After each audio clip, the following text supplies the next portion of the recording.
प्रधानमंत्री नरेंद्र मोदी ने तीनों किसान बिल वापस कर लिए हैं और ऐलान भी कर दिया है, लेकिन फिर भी किसान अभी जो है धरने पर डटे हुए हैं। आखिर क्या कारण है जो अभी तक ये धरने पर डटे हुए हैं? ऐसा भाई साहब, मैं भारतीय किसान भानु का राष्ट्रीय अध्यक्ष हूँ।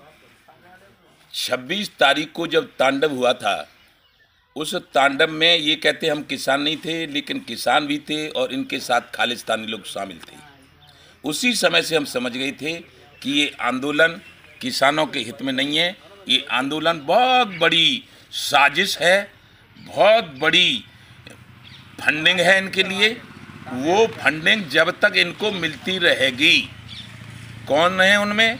एक तो कांग्रेस पार्टी है मुख्य, और कांग्रेस पार्टी से संबंधित और केंद्र की सरकार के विरोधी विदेश अनाडा कनाडा बनाडा इस तरह की, वहाँ से इनको इतनी फंडिंग मिल रही है कि यदि हट जाएंगे तो फंडिंग कौन देगा? तो इनको किसान के लाभ से, बिल और कानून से, ये तो एक बहाना था। और नहीं, बहाना नहीं होता तो ये कह देते कि बिल वापसी होगी तो हमारी घर वापसी होगी। बिल वापसी होगी, घर चले जाते, एक दो छोटी मांग रहेगी और फिर मांगते।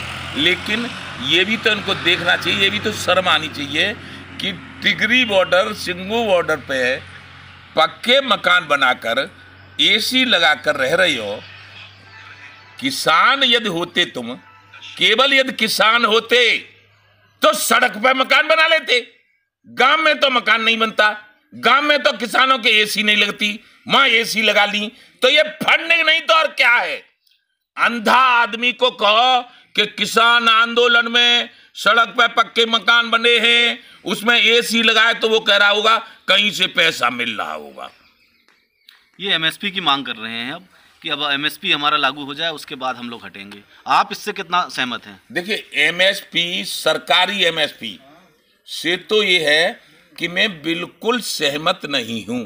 सरकारी एमएसपी से तो यदि किसानों का भाग्य बदलना है तो किसान आयोग का गठन करना होगा, और किसान आयोग फसलों की लागत को जोड़कर उसका जोड़ा कीमत सरकार को देगा। वो सही एमएसपी मान लो या किसानों की फसलों की कीमत मान लो, उससे फायदा होगा। आज की एमएसपी से तो कोई 2 पैसे का फायदा होने वाला नहीं है। भानु के प्रदेश अध्यक्ष ने घोषणा की है कि आगामी 3 तारीख को कुछ नया करने वाले हैं।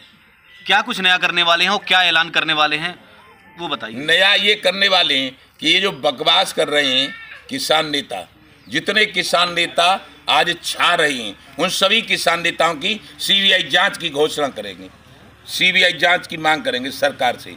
यदि सरकार है तो, और सरकार बने मतलब में चौकस है तो कुछ भी करे, और नहीं तो इन सब किसान नेताओं की जांच, सबसे पहले मेरी जांच, सबसे पहले भानु प्रताप सिंह की जांच, कितने ईमानदार कितने भी। और मैं तो अब ये कह रहा हूं कि पहले तो किसान नेताओं की जांच, और हमारी केंद्र सरकार माननीय नरेंद्र मोदी जी, हम कहते हैं कि ईमानदार हैं, हम कहते हैं हमारे प्रदेश के मुख्यमंत्री ईमानदार हैं, तो पहले किसानों की जांच और फिर बाद में राजनेताओं की भी जांच।